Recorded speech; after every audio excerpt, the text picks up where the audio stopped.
While I was writing my book, Show and Tell, which is about my journey as an incest survivor and artist, I worked with artist Nikki Dunnan on body movements that we did around my feelings about exposing my past in the book.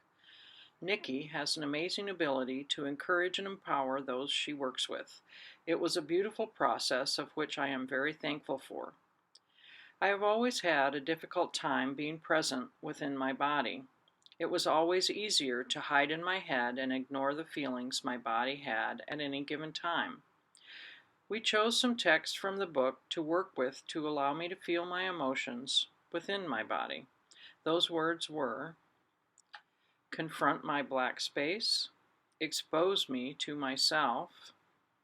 I acted as if I were participating while staying hidden inside my body.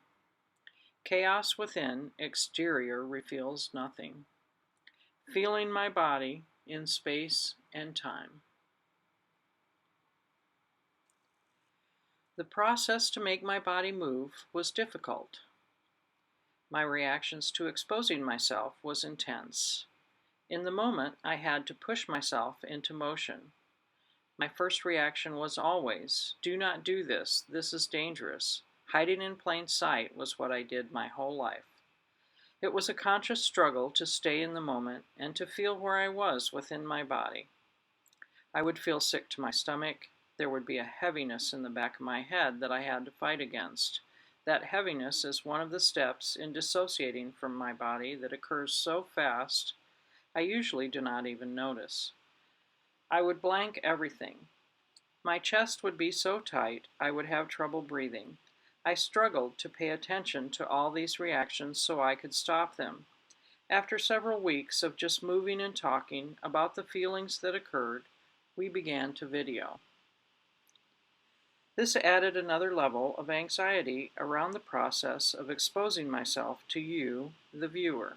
I would forget what we were doing. The heavy head, upset stomach, and tight chest were back in full force. When I would get home, I needed to sleep. I was never sure whether it was escape or exhaustion.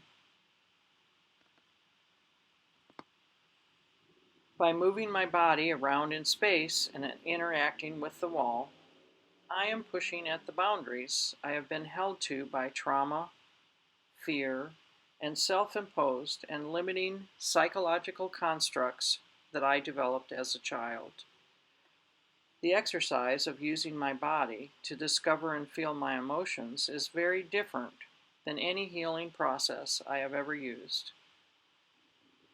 It is dangerous, yet satisfying. It is physically and emotionally draining, yet empowering me at the same time. The discovery of how to be present within my body while feeling it at the same time was extraordinary.